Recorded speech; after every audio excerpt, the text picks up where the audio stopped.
Friends, welcome back to my new another's blog. তো আজ আমরা ভিডিও শুট করতে যাচ্ছি, সেটা হচ্ছে সোফিয়া গার্লস কলেজ। তো ট্রেনে যেতে যেতে একটা পুরনো বন্ধুর সাথে দেখা হয়ে যায়। তো অবশেষে কিছুক্ষণ যাত্রা করে আমরা ফাইনালি চলে আসি নলহাটি স্টেশনে। তো তারপরে দেখছি একজন ব্যক্তি নিখোঁজ পোস্টার মারা আছে। তো তোমরা যদি চিনে থাকো তো অবশ্যই একবার জানিয়ে দেবে। তো হঠাৎ রিঙ্কু আর রহমান দুজন মিলে মারপিট করতে লাগলো। আর যেহেতু আজকে নলহাটি গার্লস কলেজে ভিডিও শুট করতে যাবো, তো রিঙ্কু তো একদম ফেস ওয়াশ নিয়ে চলে এসেছে। তো তারপর স্টেশন থেকে বেরিয়ে আমরা নলহাটি বাজারের দিকে রওনা দিলাম। তো ফ্রেন্ডস, আমরা ফাইনালি চলে এলাম সোফিয়া গার্লস কলেজ। দেন আমরা কলেজের দিকে এন্ট্রি করি।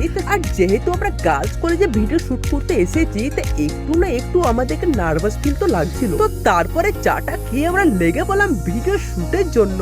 তো প্রথম ভিডিও শুট আমরা করে নিই গ্রাউন্ডের। তো নেক্সট শুটের জন্য আমরা চলে গেলাম প্রিন্সিপালের রুমে and geography class and library, আরো বাকিটা শুট করে নিই। আর যেহেতু আমাদের ভিডিও শুট হয়ে গেছে, দেন টিফিনের জন্য স্যার আমাদের খাবার ব্যবস্থা করে দিয়েছিল। দেন তারপরে আবার আমরা নলহাটি স্টেশনের দিকে চলে আসি। তারপর কিছু আমরা খাবার টাবার খেয়ে নিই। দেন একটা বৃদ্ধ মানুষ শুয়েছিল, তো তাকে কিছুটা খাবার দিই খাওয়ার জন্য। আর যেহেতু ভাই ফোনে ভিডিওটা শুট করছিলাম, তো পুরো চার্জ শেষ হয়ে গেছিল। তো ফ্রেন্ডস, তোমরা অবশ্যই কমেন্ট করবে যে নেক্সট টাইম ভিডিও শুট কোথায় করা যায়। তো ফ্রেন্ডস, আজ এই পর্যন্ত।